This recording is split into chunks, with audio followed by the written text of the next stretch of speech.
podendo tomar o seu assento. Louvado seja o nosso Deus. Eu quero ministrar algo da parte de Deus, dar continuidade àquilo que nós estamos juntos, aprendendo diante do Senhor, nessa série chamada Reordenando. Mas antes de eu estar iniciando de fato a ministração da palavra, eu quero, junto com você, que nós possamos ter um tempo de oração, clamando ao Senhor, a presença do Espírito Santo, para que possa estar colocando o nosso coração em ordem, nossa vida em ordem, nossa mente em ordem, para que nós possamos receber a revelação do Senhor. Eu queria pedir, se for possível, se puder, feche seus olhos por um instante. Feche seus olhos por um instante. Senhor, nós louvamos o Teu nome, Pai. Estamos aqui. Já fizemos tantas declarações através dessas canções, Pai. Mas estamos aqui para Te adorar. Estamos aqui para Te conhecer. Estamos aqui para Te contemplar. E precisamos da Tua palavra em nosso coração, Pai, porque é ela que nos traz o conhecimento de quem o Senhor é. Ela que revela o Cristo que nos salvou.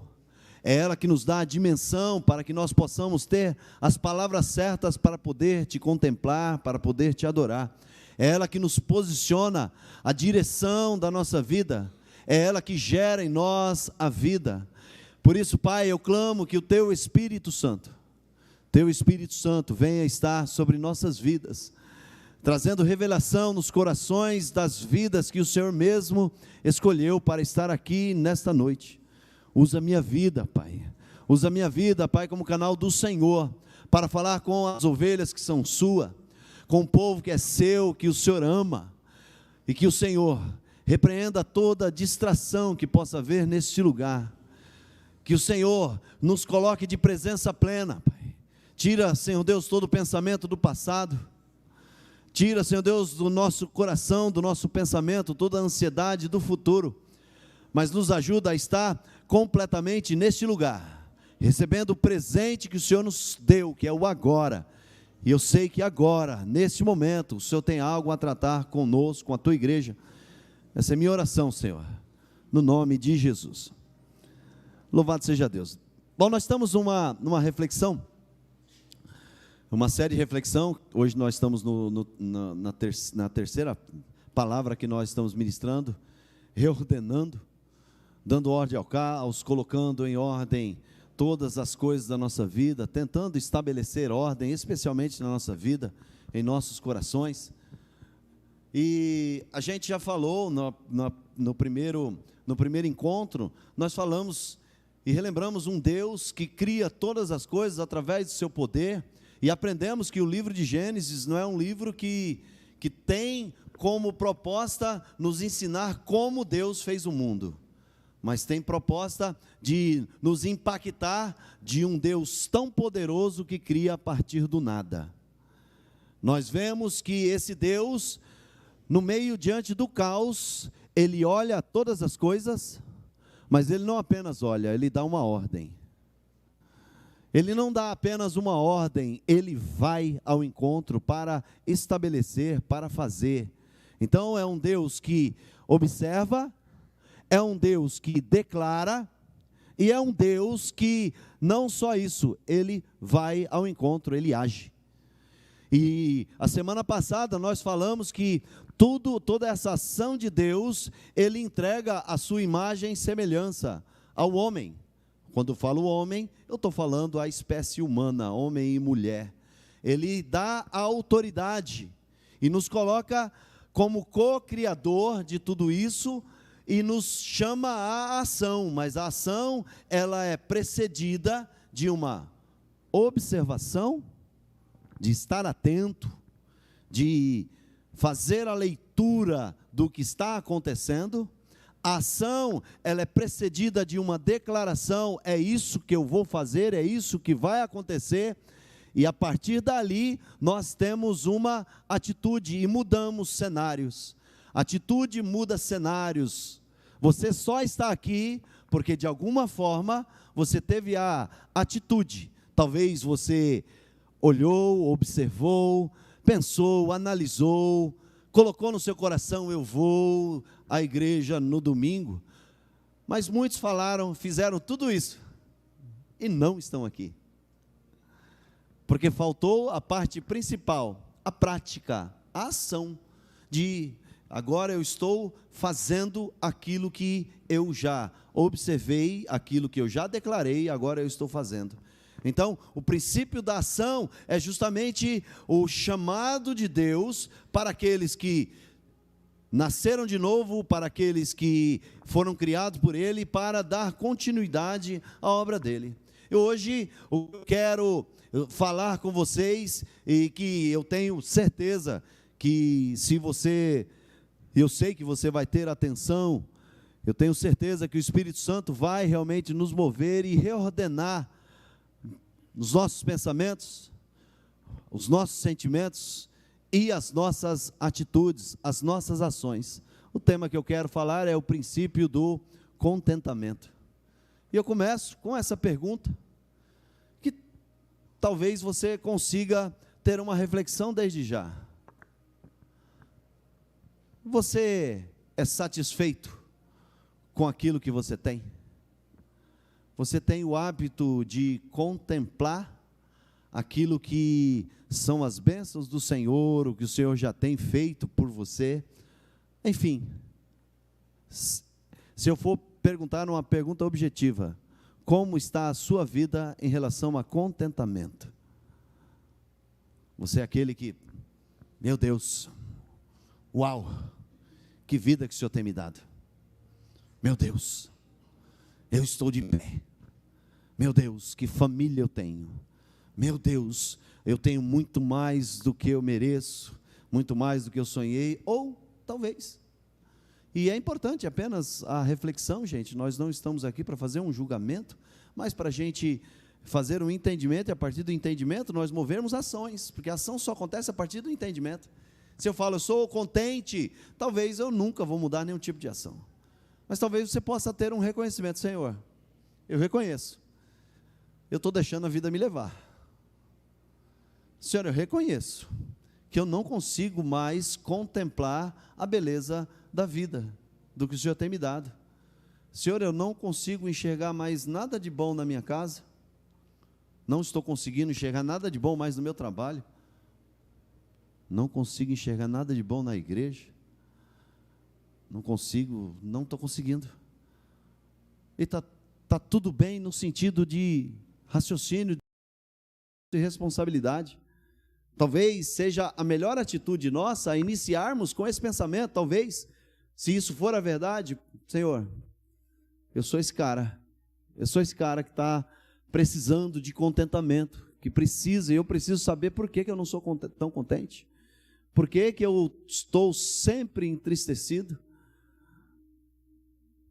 sendo que na hora que eu olho racionalmente, eu vejo, poxa, minha família está tudo bem, eu tenho saúde, eu tenho um emprego que talvez não seja o melhor emprego do mundo, mas que supre todas as minhas necessidades, eu tenho um marido que talvez não seja o melhor marido do mundo, mas é uma pessoa que está aqui ao meu lado, que está batalhando junto comigo, uma esposa, eu tenho filhos, e quantas pessoas oram para ter filhos e não têm, eu tenho uma empresa, não é a melhor empresa do mundo, mas poxa vida, tanto que eu sonhei.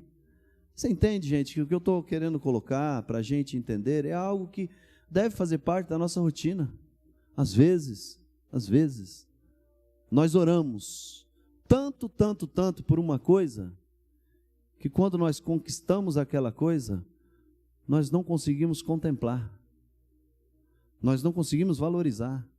Oramos tanto por uma família, aí na hora da crise, das dificuldades, esquecemos tudo que tinha de bom, saímos da sala da apreciação, pessoal que já fez curso de casais sabe do que eu estou falando, e vivemos na sala da depreciação, só conseguimos ver as coisas ruins.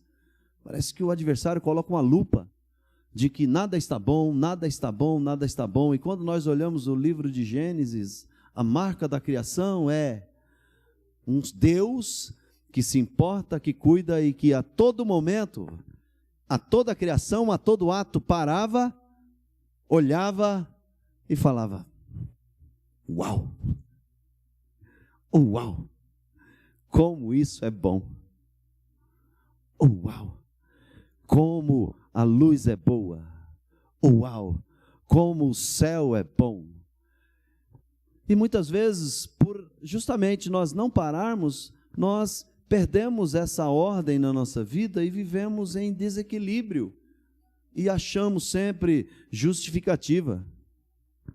Então, o princípio está certamente relacionado a sempre o princípio da ação. Nós temos que entender, e eu queria abrir esse entendimento a todos nós, que é verdade, nós temos que nos identificar com aquilo que nós somos. Eu sempre falo, estava falando pessoal de batismo, falo sempre nas reuniões, nas orientações, nos treinamentos e cursos que nós damos, que o primeiro ponto da nossa vida, depois se puder trocar esse microfone, ele está dando uma falhada quando eu viro aqui, por favor. A gente deve se identificar com o que nós somos. O topo da montanha da nossa vida é: eu sou filho de Deus, e a partir deste lugar eu posso ir para qualquer outro lugar fazer, mas o fazer não me tira desse lugar de ser. Então eu tenho que entender, é o que eu sou determinado, a minha vida é determinada por aquilo que de fato eu sou. Mas se nós formos olhar, e essa reflexão que eu quero ter com você, é que, na verdade, o princípio do contentamento vai estar sempre ligado ao que eu faço, a como eu vejo e trato aquilo que eu faço, o meu cotidiano, a minha rotina, a minha vida. Por mais que é uma verdade absoluta, gente, não, você nunca terá contentamento se você não estiver nesse lugar, no topo da montanha, se identificando como eu sou filho de Deus.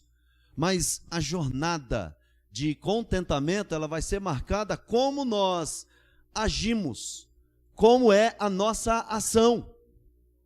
E isso vai ter a ver sempre, quando nós estamos falando de atitude, como nós tratamos o nosso trabalho.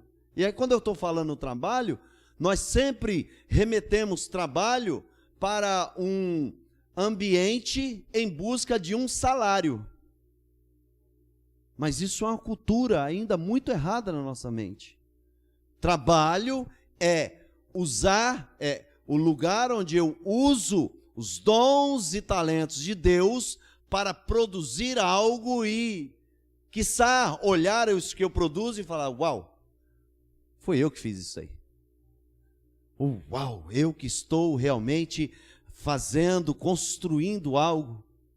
Eu estou produzindo algo. Então, nós precisamos buscar esse lugar e, olhando para Deus, entender como Deus nos ensina esse lugar de contemplação, porque esse Deus é um Deus que vê o caos, dá ordem, age e diz: uau, isso é muito bom. Uau, estou satisfeito com aquilo que eu criei. Uau, estou contente com o resultado do meu trabalho. Mas nós precisamos nos libertar dessa cultura de que trabalho é uma escravidão ou uma entrega para alguém. O trabalho é, quando a gente olha dentro do jardim, o trabalho é uma dádiva de Deus. Uma dádiva de Deus, assim como a improdutividade é o primeiro lugar para o descontentamento. Pessoas que não produzem, naturalmente vão ter uma tendência para caminhar para o lugar de descontentamento. E quando eu falo não trabalham, eu não estou falando não saem de casa para vender a sua hora em uma empresa, ou fazem um serviço, porque muitas vezes quando a gente fala pessoa que não trabalha, a gente pode pensar uma dona de casa, uma mãe, ou alguém que está com alguma coisa dentro de casa. Não é isso. Isso é apenas o fruto do pensamento do trabalho como algo, doloroso. E não é isso, gente. Trabalho é produtividade. É usar o dom que Deus tem nos dado para produzir algo em algum lugar nas nossas vidas. Enfim, eu queria, olhando para Deus, olhando para a criação e aprendendo com Deus, eu queria pedir que você abrisse a sua Bíblia, se você puder.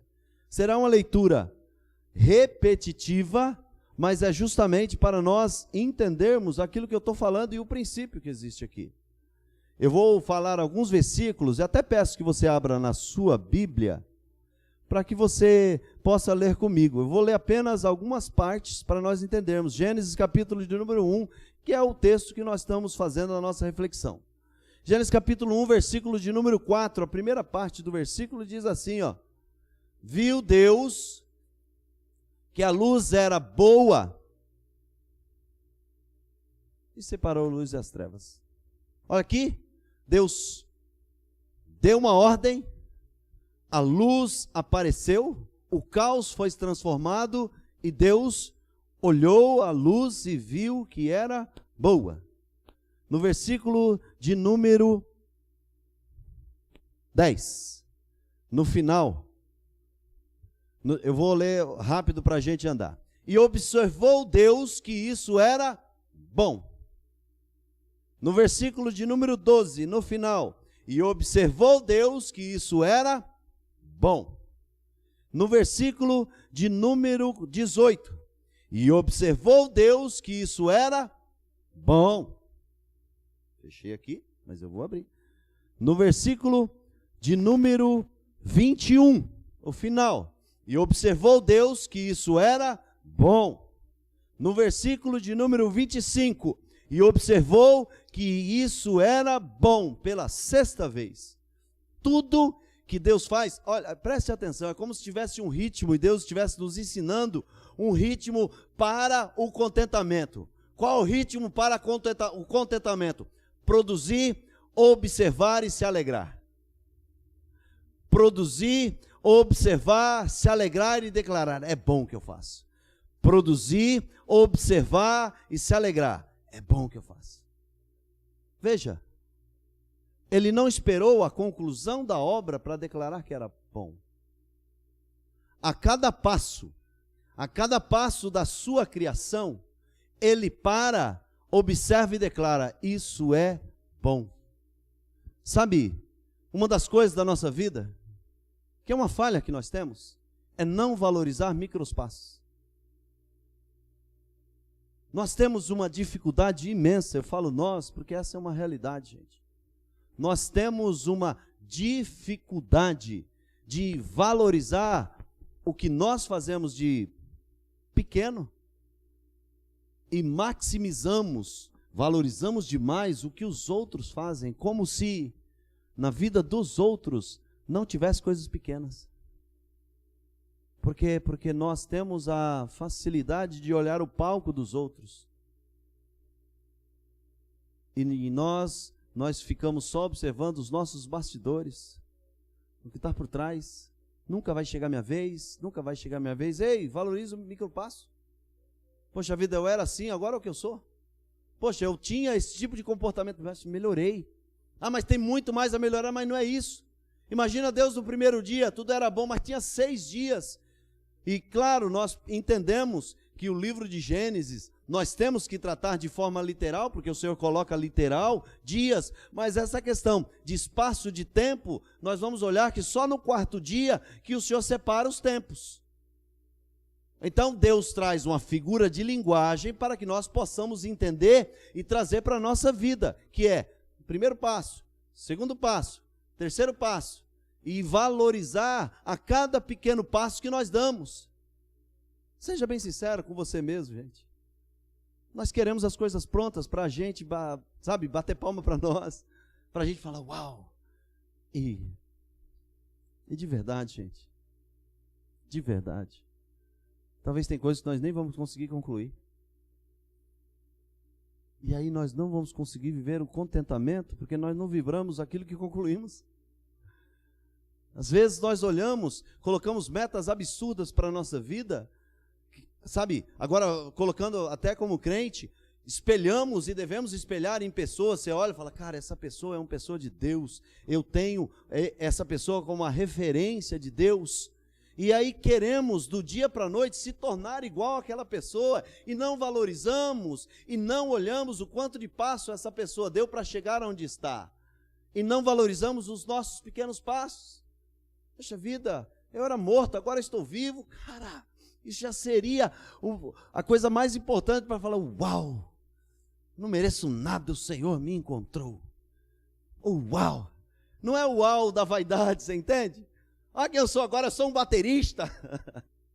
Estou falando porque teve um memezinho que saiu aí faz tempo na internet, que o menino fala: eu não era ninguém na igreja, agora eu sou baterista. Eu não estou falando disso, eu estou falando de nós entendermos os nossos passos e valorizar cada passo que nós damos e entender que vai chegar o momento final.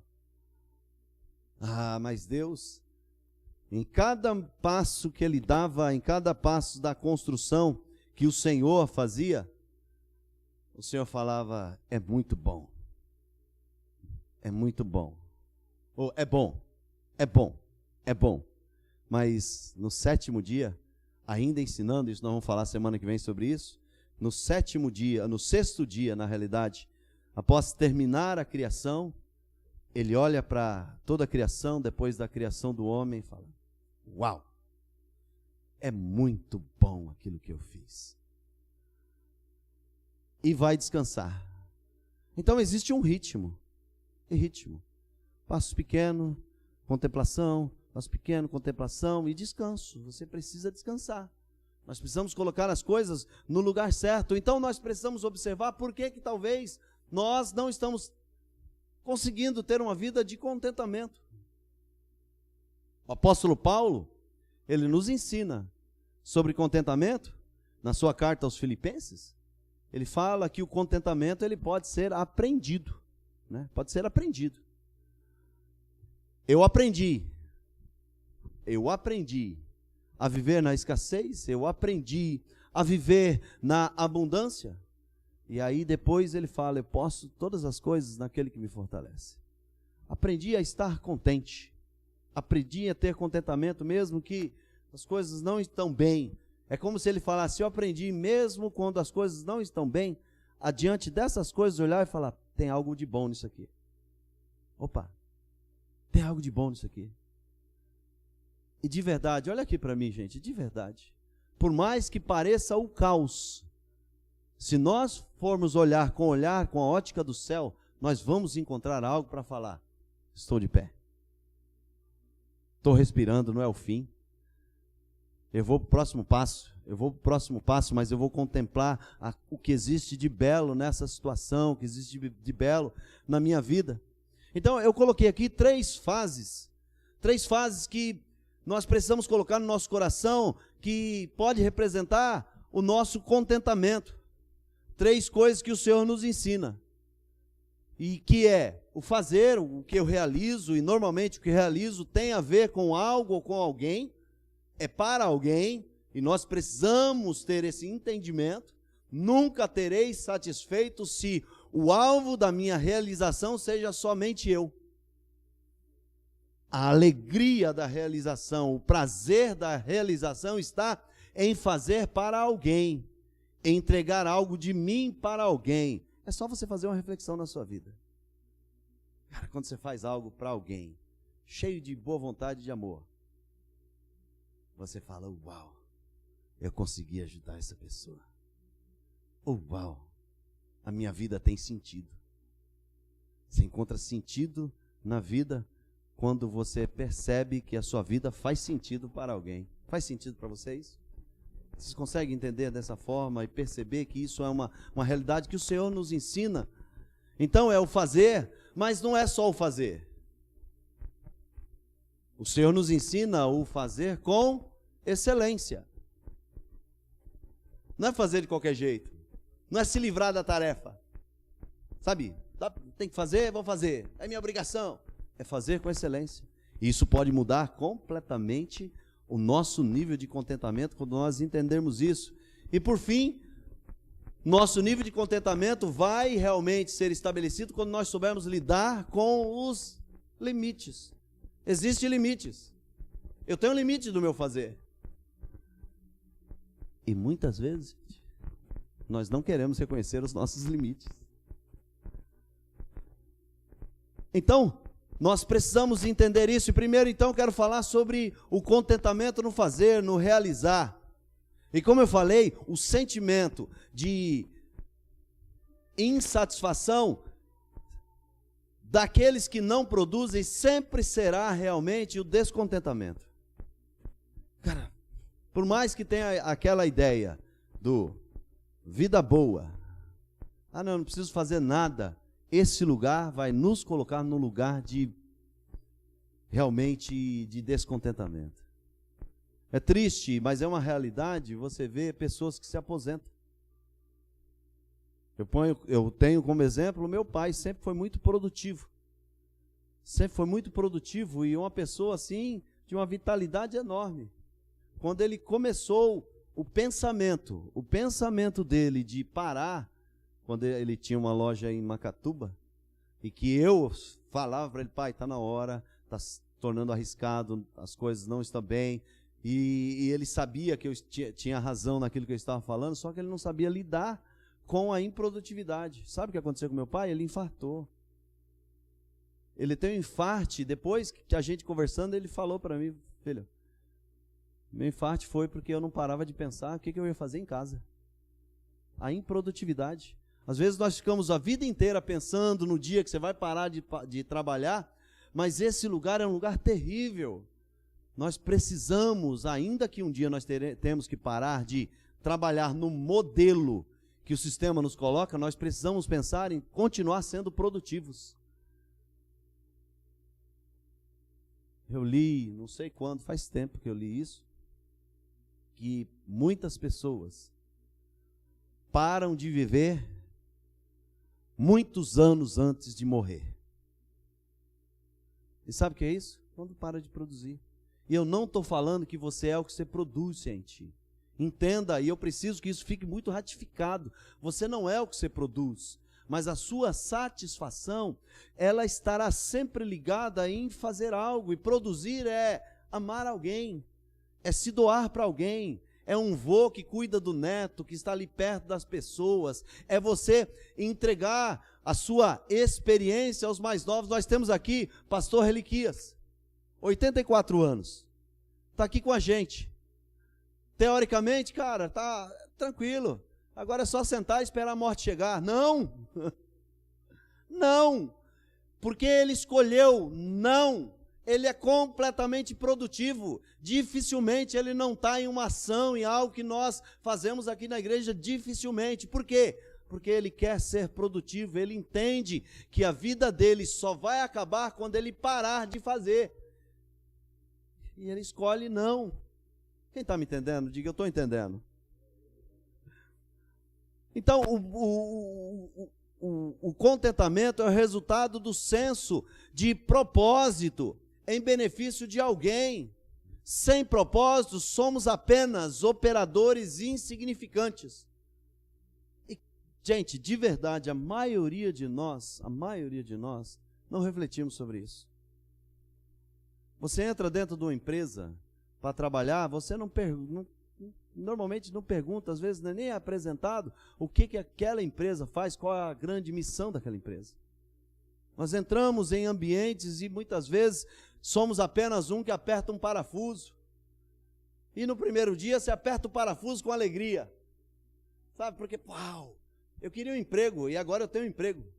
Depois de 2 meses, eu estou usando parafusos apenas para entendimento, tá, gente?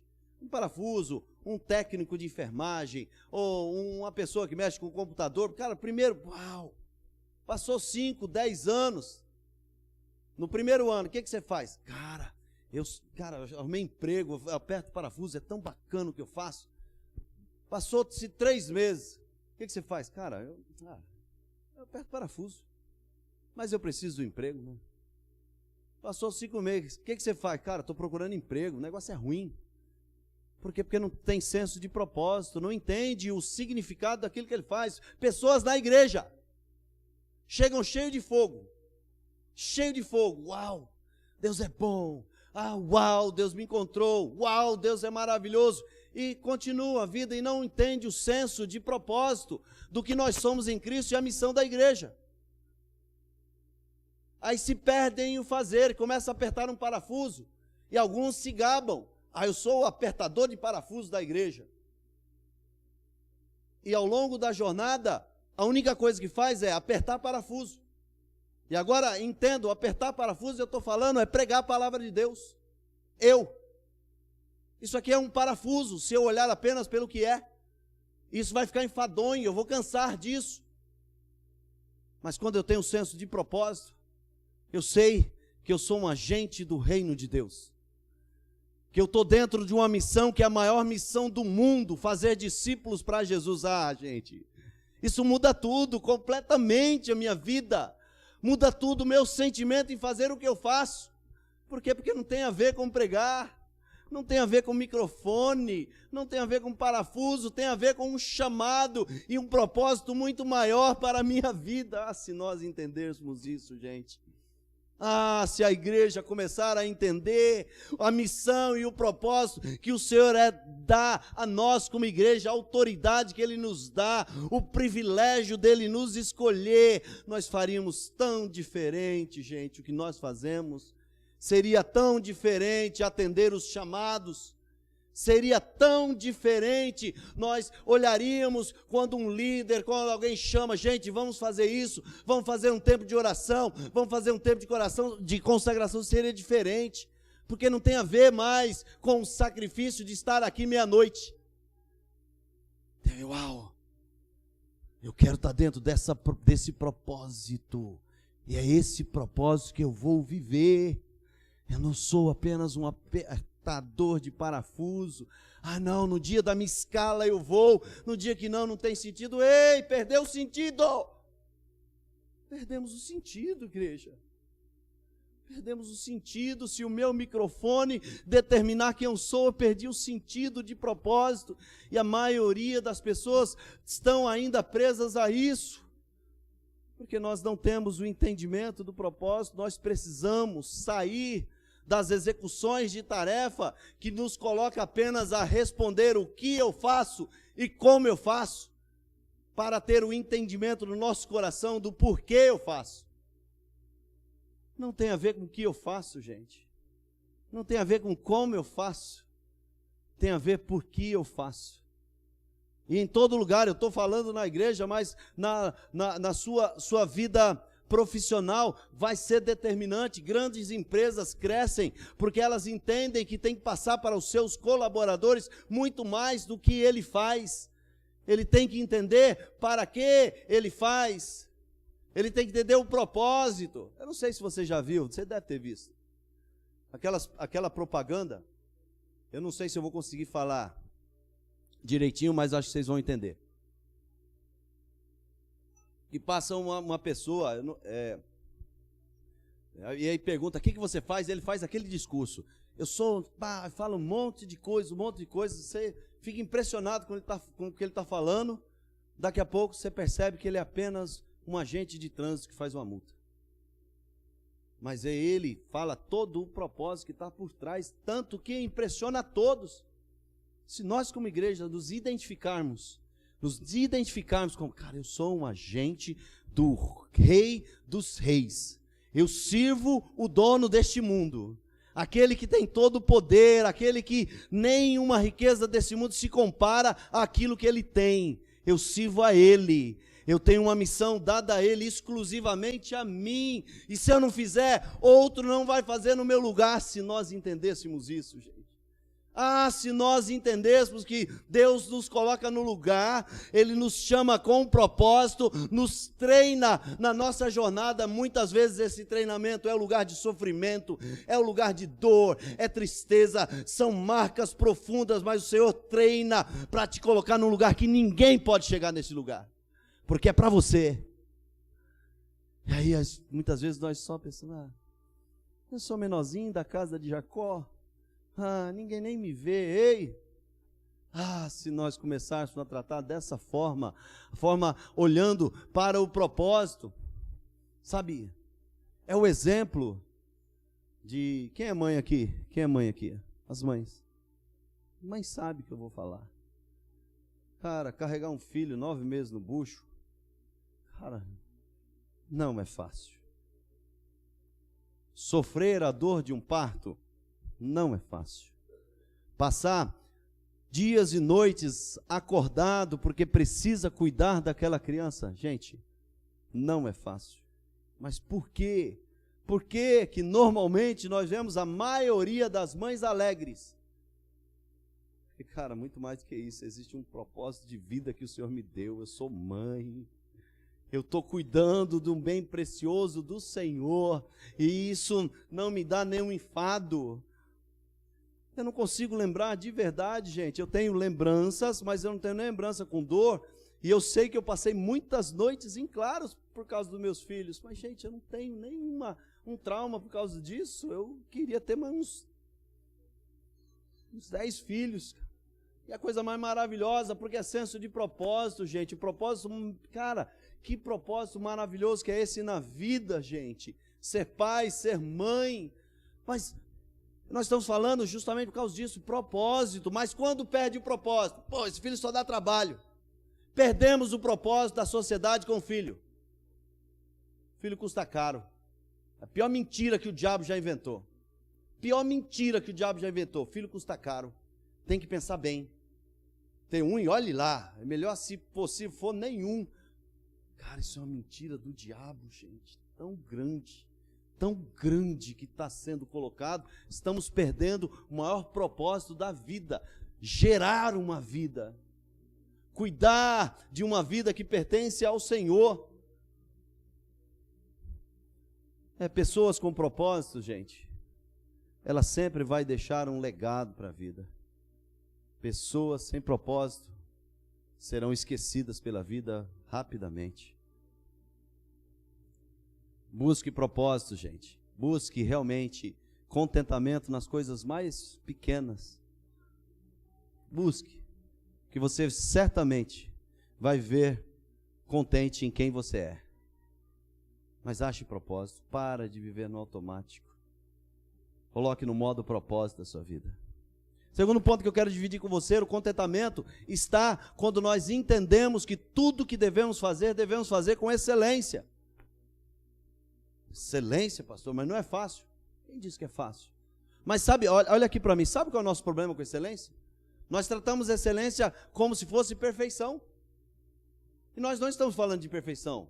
Nós estamos falando de fazer o seu melhor. Excelência é muito maior do que perfeição. Porque fazer perfeição é, alguém pediu para, vou usar isso aqui, ó. O líder do diácono pediu para um diácono trazer um copo d'água para mim. Ele vem e traz o copo d'água num copo de plástico. Ele fez a obra com excelência. Porque não foi falado para ele nada além do que ele tinha que fazer. Ele tinha que trazer água para mim. Ele cumpriu a tarefa, o dever dele. Opa, falou para eu levar a água para o pastor e eu levei num copo de plástico. E tem água, eu vou poder beber, está resolvido o problema. Perfeito. Excelência. Poxa, eu vou levar, mas eu não vou levar em qualquer copo. Eu não vou levar de qualquer jeito. Não foi pedido, mas eu posso fazer mais. Poxa, eu estou aqui com um copo de plástico, mas eu posso colocar um copo mais bacana, mais que tenha realmente um copo de vidro, um copo que as pessoas olham e falam, esse copo é bonito. Sabe, é o acordar de manhã e preparar uma mesa. Poxa, perfeito, fez perfeito. Fez o café, comprou o pão, cortou o pão no meio, colocou na mesa, tudo perfeito. A excelência. Cara, eu sei que o melhor para uma mesa é prepará-la. Eu sei que o meu marido, a minha esposa gosta disso, daquilo outro. Opa, não é só se libertar da tarefa, é fazer a tarefa da melhor forma possível. Quem está me entendendo, gente?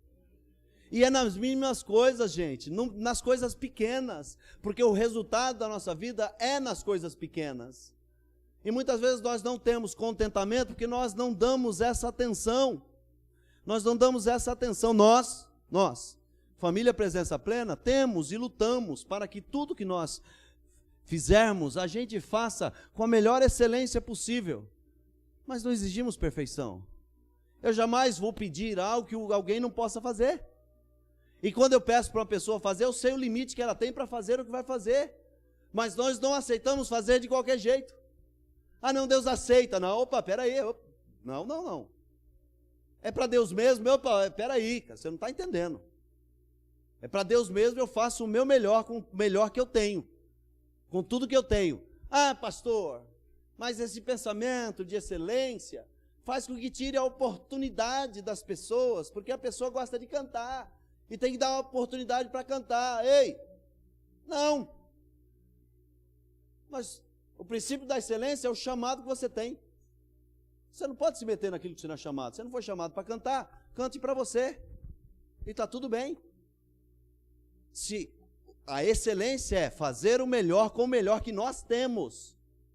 Eu não posso sacrificar uma plateia de, 200, 300 pessoas para satisfazer uma pessoa que gosta de cantar, mas não sabe cantar. E não foi chamado para isso. E talvez essa pessoa foi chamada para uma série de coisas que vai fazer com excelência, de forma maravilhosa. E nós precisamos orientar isso. Você não foi chamado para cantar. Ou se você quer ser chamado para cantar, vai aprender, vai desenvolver isso, para que de fato você possa entregar algo de excelência. Ah, pastor, eu não acho justo, mas é um modelo que nós olhamos para servir a Deus. E eu tenho certeza, aí, voltando só para a gente fechar isso, para não causar tanta tristeza no coração, eu tenho certeza, de verdade, que muitas pessoas que não servem para cantar, como eu, a sua vida é uma canção de amor ao Senhor, sem abrir a boca. Sem abrir a boca. A sua vida já é uma canção de amor. Não vai se expor aquilo que não é chamado. E assim, em todas as áreas da nossa vida, por isso que é importante nós sabermos e buscarmos o que o Senhor tem de fato para cada um de nós, porque é muito fácil a gente chegar e falar, não, para a gente dar oportunidade, vamos baixar a régua, para que todo mundo se sinta satisfeito. Não vai ter satisfação. Não vai. Não é real. É ilusório. É uma enganação. Precisamos, e eu acredito nisso, nós precisamos de buscar a excelência de forma que, sabe, possa acontecer, você tenha prazer em chegar alguém, vamos visitar a minha igreja. Você tenha prazer de saber que se você vai trazer alguém para a igreja, a pessoa vai chegar e talvez ela vai falar para você, uau, eu não imaginava que a igreja poderia ter um ministério de louvor tão bom. Não imaginava que igreja poderia ter um ambiente de reverência tão bacana. Uau, não imaginava que a igreja é tão organizadinha. Uau, eu não imaginava que na igreja eu poderia ouvir uma palavra de maneira tão excelente que eu entendo completamente. Que não é o linguajar crentez, é o linguajar humano, de pessoas, traz a Bíblia para fazer as pessoas entenderem o que está escrito. De modo que todos entendam. Você está me entendendo? Você tem prazer em chamar pessoas para estar aqui conosco? É porque nós tratamos com excelência, porque é importante isso. Agora, se nós baixarmos a régua, eu já fiz parte disso, sabe, cara, eu amo minha igreja, cara, eu amo meus líderes, mas, cara, eu não vou chamar a pessoa para ir, porque, cara, tem umas coisas lá, fala que o culto começa às 7, ele começa às 7:30, sabe, fala de amor, mas é uma desorganização total. Fala de excelência para o Senhor, mas na hora do louvor, ei, tem alguém que quer cantar um corinho, sabe, coisa na hora. Fala que nós devemos pregar a palavra de Deus, mas está sentado na hora da palavra, cutuca o diácono, o presbítero, o pastor, e fala, você que vai pregar hoje. Onde nós podemos ofertar uma excelência com pensamentos assim, de que nós baixamos a régua? E isso gera nas nossas vidas, quando nós aceitamos esse tipo de ambiente sem excelência, gera uma falta de contentamento, porque nós não estamos entregando o melhor. Eu gosto de uma frase do Mário Cortella sobre isso, que diz assim: faça o teu melhor nas condições que você tem, enquanto não tem condições para fazer o melhor ainda. Olha aqui para mim, gente, de verdade. Você que faz parte da história dessa igreja, nós sempre fizemos o melhor, sempre buscamos a excelência. Mas nós estamos fazendo igual a gente fazia há 6 anos atrás. Por quê? Porque há 6 anos atrás, nós fazíamos o melhor com o melhor que nós tínhamos. Com o entendimento que nós tínhamos, com o conhecimento que nós tínhamos, nós fazíamos o nosso melhor, entregamos o nosso melhor. Hoje, nós entregamos o nosso melhor com o melhor que nós temos. Daqui 5 anos, nós vamos entregar o melhor com o melhor que nós temos, que o Senhor vai providenciar. Entende, gente? Então, a excelência, quando fala em excelência, não é algo para, não, isso é para os grandes, não, é para nós. É para a dona de casa, é para o filho, é para a pessoa iletrada, para a pessoa que muitas vezes não tem nenhum estudo. É uma questão de colocar isso como um princípio para ter uma vida de contentamento. Eu tenho que fazer o melhor.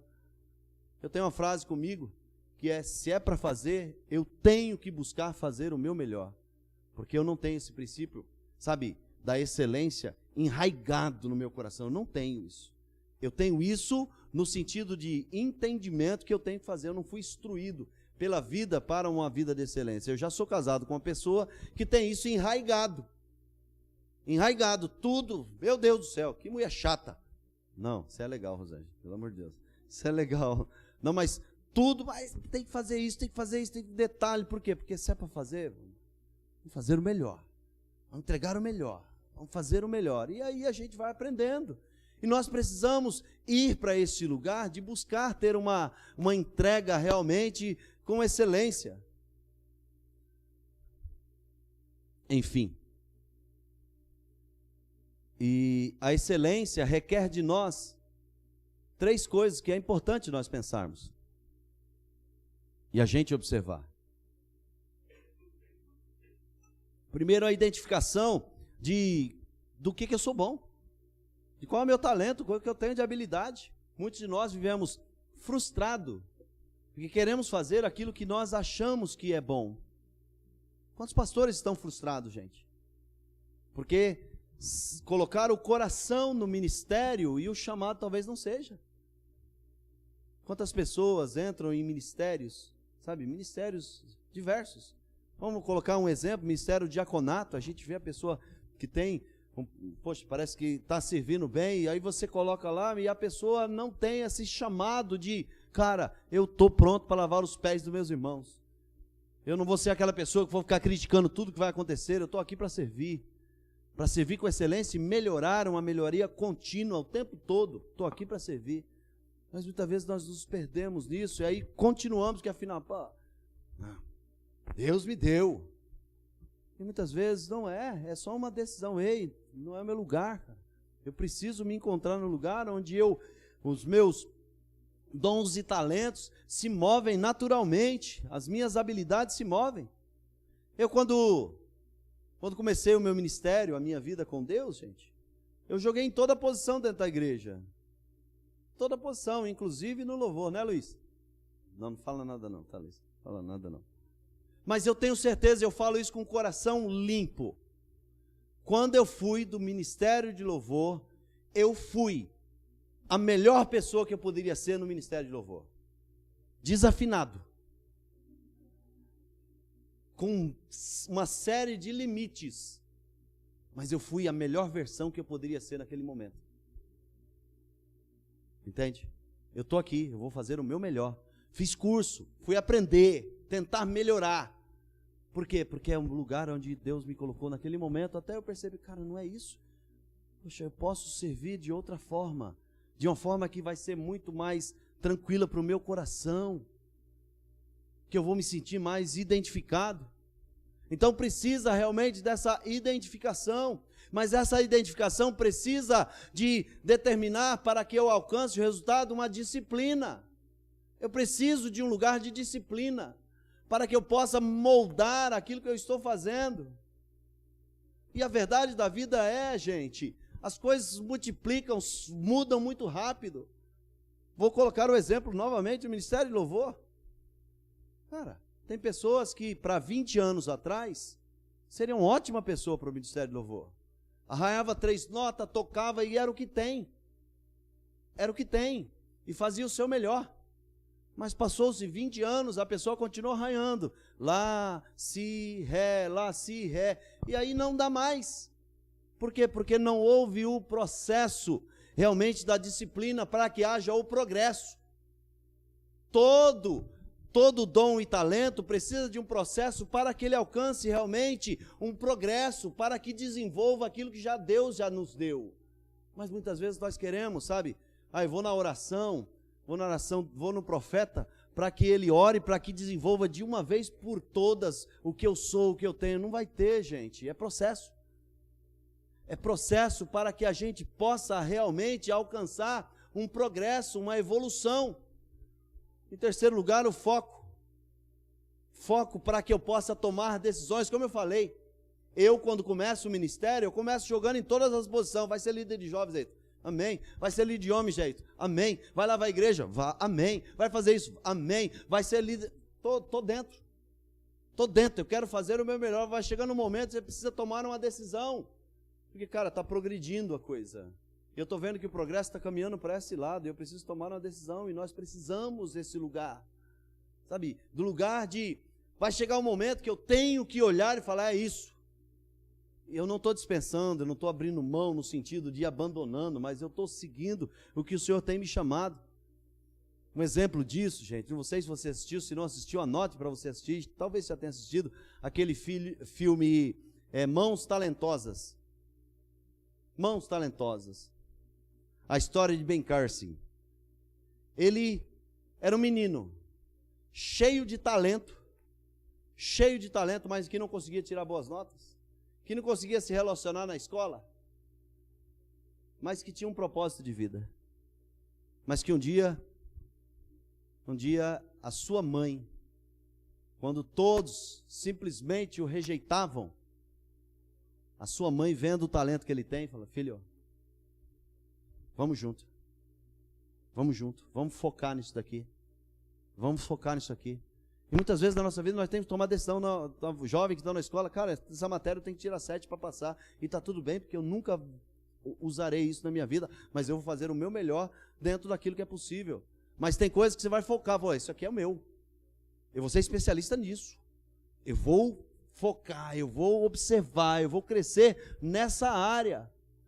E esse rapaz fez a revolução na cirurgia cardíaca, salvo engano, do coração. Por quê? Porque uma mãe olhou, viu o talento que ele tinha e colocou ele no lugar do processo, doloroso, mas real. Um filme mais recente que eu também assisti, é maravilhoso, assisti mais também porque eu gosto de tênis, o filme das irmãs Williams. O pai vê o talento das filhas, mas pobre, sem nenhuma condição de ascensão. O tênis é algo para a burguesia e elas são negras, não existe nenhum jogador negro, mas o pai vai e cuida das filhas, uma disciplina rígida, para alcançar o propósito, para colocar ela no lugar, se tornaram as grandes campeãs, fizeram a grande revolução no tênis. Por quê? Porque tem talento, identificou o talento, aceitou a disciplina para ir para o progresso, teve o foco. E eu quero aproveitar isso para dizer para todos nós, gente, precisamos de um pai. Às vezes é os nossos pais mesmo, que vão nos cuidar, que vão nos dar norte, que vão dirigir caminho, mas nós crescemos, e mesmo quando crescemos, nós precisamos de alguém, não para manipular nossa vida, mas para nos direcionar caminhos, para apontar caminhos. Mas olhe para cá, a verdade do nosso sistema, do nosso momento existe um espírito de rebeldia, de que toda ordem é manipulação, de alguém que te dá uma direção contrária ao que você pensa. Isso não, ele tem algo de maldade, e muito pelo contrário. Eu fico tão feliz quando alguém daqui da igreja ou da vida chega, Zé Hilton, me dá uma direção sobre isso. Boa parte das vezes, né, Rosângela, talvez a gente tenha que dar uma direção que não agrada a pessoa. Fala, esse caminho que você está indo, esse caminho eu sei, é um caminho de queda. Você já pensou em trilhar por esse caminho, essa direção? E na realidade os mais velhos existem justamente para isso, para dar direção. Todos nós precisamos de mentores, gente, de pessoas que já alcançaram aquilo que a gente muitas vezes queremos alcançar, para nos dar auxílio, apontar destino, caminho. Mas olhe para cá, gente. Talvez eu não estou falando com a maioria, mas pode ser com você. Você escolheu uma carreira solo. Você escolheu andar sozinho. Você escolheu o gueto dos iguais. Quem pensa igual a mim, eu vou juntar com essas pessoas. A igreja não é o gueto dos iguais. A igreja é a família dos diferentes. E é os diferentes que nos moldam. Eu não aprendo com os iguais. Porque ele vai falar o que eu já sei. Ele vai confirmar aquilo que já está no meu coração. Eu aprendo com a minha posição. Com aquele que pensa diferente de mim. Com aquele que vê a vida de um modo diferente do que eu vejo. Desde que ele seja, realmente tenha a visão e a cosmovisão cristã. Poxa, ele pensa diferente de mim. Por que ele pensa? Eu quero aprender dessa pessoa. Mas nós escolhemos o gueto dos iguais. Essa pessoa pensa como eu. Poxa, por isso que eu me dou bem com ela. Eu vou andar com ela. Eu vou amanhecer com ela. Tudo que eu penso eu vou pedir para ela. Gente, é um engano. Nós precisamos aceitar a diversidade. E a igreja, a beleza da igreja é a diversidade. Pessoas que pensam diferente, têm comportamento diferente. E olha aqui, pecado diferente do seu. Porque você também tem. O pecado do outro é apenas um pecado diferente do seu. E a sua missão é orar para que o pecado deles venha a revelação e ele venha arrependimento. Mas muito mais do que isso, a sua obrigação é olhar para o seu pecado e ir para arrependimento. E se relacionar com os diferentes. Nós não podemos aceitar isso para a nossa vida. Enfim, terceiro lugar, o contentamento nos ensina. Você quer ter contentamento e talvez a grande fonte de descontentamento está em não perceber que nós temos limites. Você tem limite. Quando Paulo fala, eu posso todas as coisas, ele não está falando que não tem limite. Ele está falando que ele aprendeu a lidar com todas as situações. E muitas vezes nós usamos o texto fora de contexto e achamos que podemos todas as coisas, nós não podemos. A jornada da vida, Vladimir, vai mostrando para a gente que a gente pode algumas coisas. Que algumas coisas eu consigo fazer com excelência. Se nós conseguirmos chegar a essa conclusão, nós íamos perceber que nós precisamos do outro. Que nós precisamos de alguém que sabe o que eu não sei, que faz o que eu não faço, que ama da forma que eu não amo, e que eu só consigo uma parte. Se nós entendêssemos isso, gente, nós iríamos entender que Deus me chamou e me colocou apenas com uma parte do conhecimento de Cristo, e quando eu sento com meus irmãos, nós conhecemos o Cristo na plenitude, que cada um coloca uma parte do Cristo que foi revelado. Mas nós temos uma luta contra isso, que nos afasta desse lugar, que nos coloca no isolamento, e que nos dá uma satisfação em nós mesmos, no nosso pensamento, no nosso jeito de ser. Enfim, Deus cria o universo e Ele mostra na criação que existe limite. 1, 2, 3, 4, 5, 6 dias, 7º dia, tem limite, descansa. Olha aqui para mim, Deus precisa de descanso, gente? Claro que não, Ele está ensinando, você vai ter um limite. Você vai ter um limite. E todos nós temos que entender e aprender com essa sabedoria do Senhor, que essa sabedoria é aprender a lidar com o limite do tempo. Aliás, o tempo é a dádiva de Deus mais justa e democrática. Tem sim pessoas que nasceram em berço esplêndido.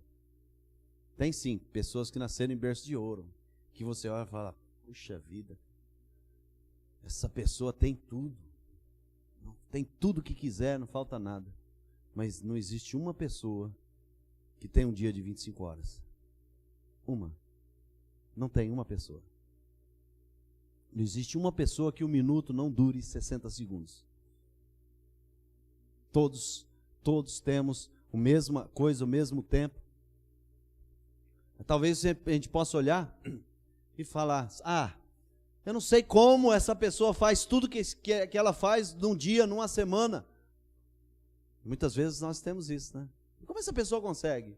Mas a pergunta está errada. A pergunta deveria ser, Como eu produzo tão pouco em um dia? Como eu fiz tão pouco essa semana? Como eu dediquei tão pouco tempo a Deus nesse dia, nessa semana? Como eu deixei a vida me levar e a semana passou e eu olho e penso, não produzi nada.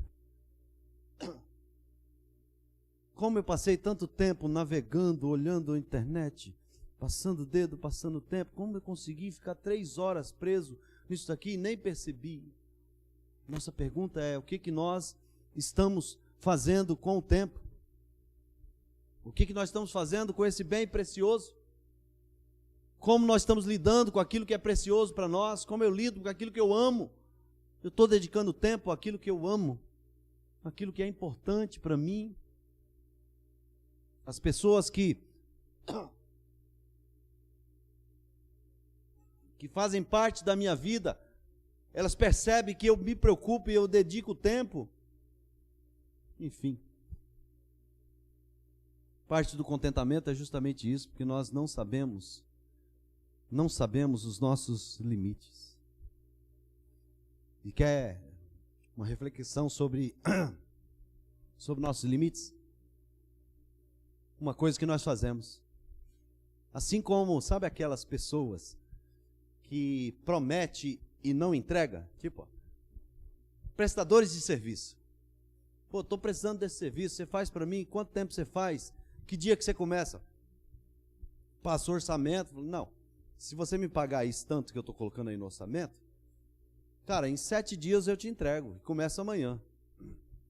Só que essa pessoa está entupetada de serviço, está por aqui de serviço, mas ela não pode perder a possibilidade de um ganho. Então é melhor eu prometer do que perder. E muitas vezes nas nossas vidas nós estamos dessa forma. Estamos fazendo uma promessa de que podemos dar muito mais do que nós podemos entregar. Nós estamos e acostumamos com uma vida que pediu, estou dentro, eu faço, sem mensurar a nossa capacidade e possibilidade de tempo. E aí depois as frases, poxa, o dia podia ter 25 horas, nossa, como, não acredito, eu não consegui, não mediu o limite que nós temos, que todos nós temos. Isso drena, acaba toda a possibilidade de contentamento e sabota qualquer possibilidade de um serviço de excelência. Basta olhar nós mesmos. Agora vamos olhar, eu vou trazer para mim mesmo. Para mim mesmo. Depois eu quero, se você não ouviu, ouça uma mensagem que saiu do coração de Deus quando eu senti isso, chamado Foque no que você dá conta. É justamente isso, gente. Muitas vezes, pela boa vontade de poder fazer o máximo pelo maior número de pessoas e auxiliar o maior número de pessoas, nós sabotamos a nossa capacidade de oferecer e capacidade muitas vezes emocional de lidar com as questões e as situações. Muitas vezes um não dito na hora é melhor do que um sim que eu não sou capaz de oferecer.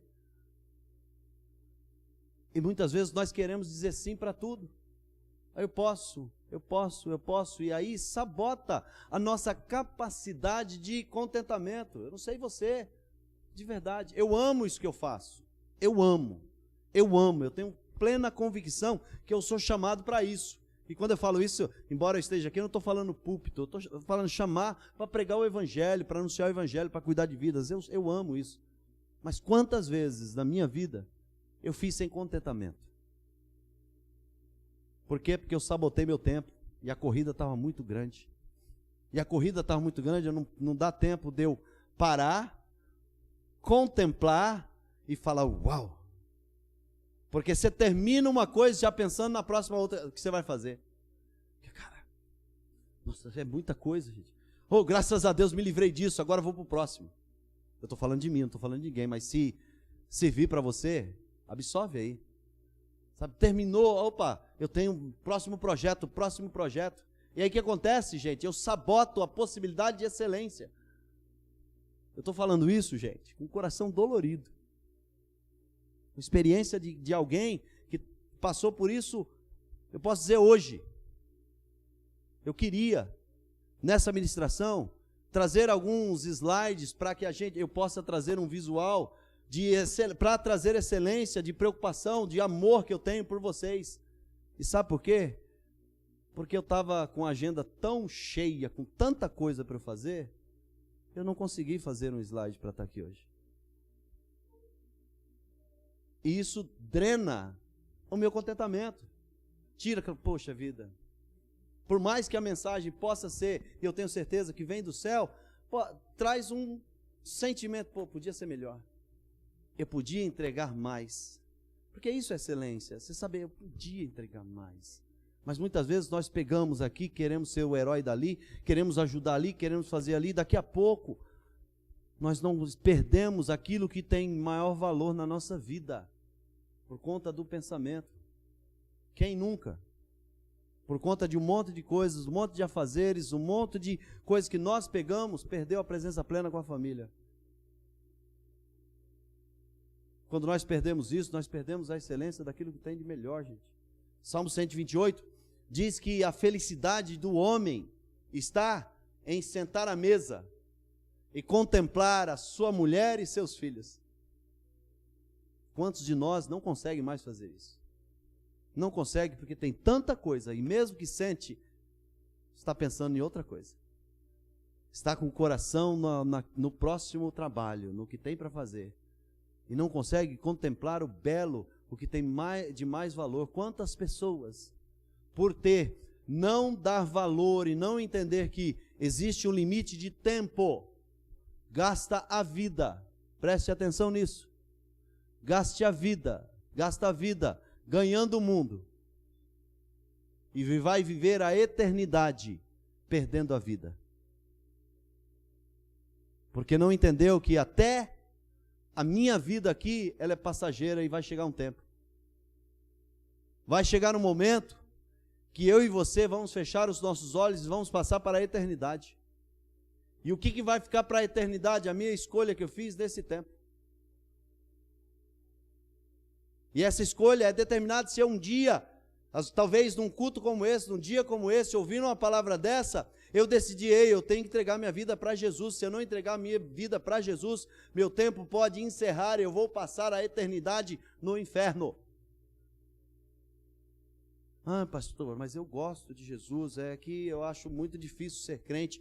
É difícil porque você ainda não entregou sua vida para Cristo, porque Ele falou que Ele estará conosco todos os dias. Ele fala que Ele vai nos capacitar para aquilo que eu não posso fazer. É difícil porque você fica medindo algo que é imensurável. Mas é mensurável medir a sua eternidade.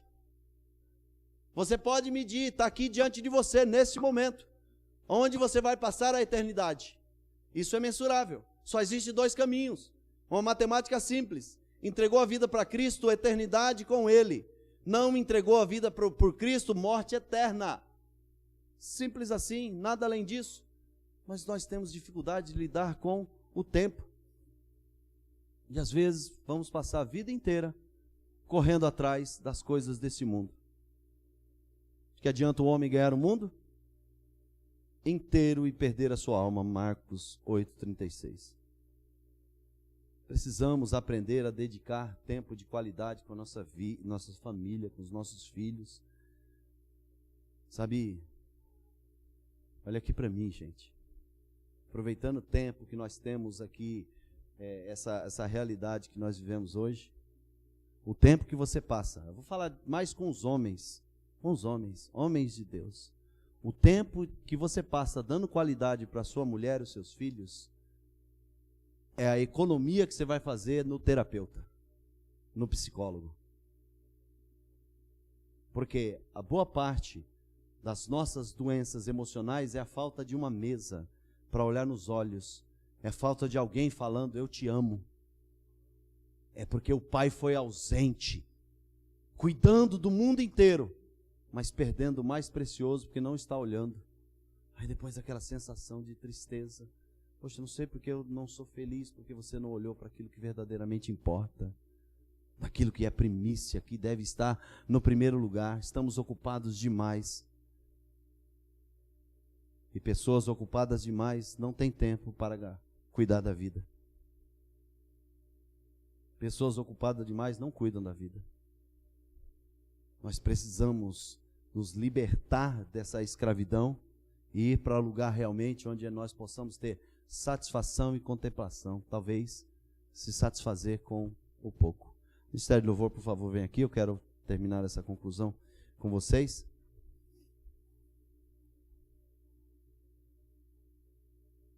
Por favor, não dispersem, eu quero terminar, eu não terminei ainda a minha ministração, tá? Por favor, não dispersem. Às vezes quando a gente fala isso, algum vai beber água, outro vai para o banheiro. Não terminei ainda a reflexão que eu quero trazer para nós nessa noite. O princípio do contentamento está relacionado sim no fazer, mas em fazer com propósito. Não é fazer pelo fazer. É fazer em benefício de algo ou de alguém. Talvez a grande reflexão sua, eu quero que você coloque de pé, por favor, para te colocar um pouco mais dentro de tudo isso aqui. Talvez a grande reflexão sua nesta noite, e que possa estar martelando, qual é o meu propósito? O que eu nasci para viver? Eu quero dizer que se você já encontrou Jesus, o propósito seu é viver para Ele e para alguém. Não se preocupe em propósitos de frases, de efeitos, sabe? Minha vida é para tal, minha vida é para a glória do Senhor. Esse é o propósito universal de todos aqueles que nasceram de novo, gente. Você nasceu de novo, você vive para a glória de Deus, gente. Isso desmembra em dons e talentos que Ele te deu, mas a verdade é, o que você tem é para ser entregue para a glória de Deus. Mas muitas vezes os excessos de rotina, tarefa, nos tiram do propósito e nos faz apenas apertadores de parafuso. Deixa a vida me levar, sabe, só faz aquilo porque é isso. Não, tudo que você faz, ainda que seja o mínimo, tem um propósito de grandeza dentro do reino do Senhor. Se você é um médico, seja o melhor médico para a glória de Deus. Se você é um advogado, seja um advogado para a glória do Senhor. Se você é um trabalhador, seja um trabalhador para a glória do Senhor. Se você é um empresário, seja um empresário para a glória do Senhor. Se Deus te deu o dom de adquirir riqueza, faça dessa riqueza a expansão do reino de Deus. Porque a verdade da vida é, nós podemos ter contentamento sim em um aumento de salário. Nós podemos ter contentamento sim em ter uma promoção ou até em ficar rico, mas a verdade já está comprovada. Não existe riqueza que completa a vida de ninguém. Salomão, no palácio, o homem mais rico do mundo, escreveu o livro da Bíblia mais triste do mundo. Paulo, um homem de Deus que pregava o Evangelho, escreveu o livro, ou a carta mais alegre do mundo, na prisão, condenado à morte.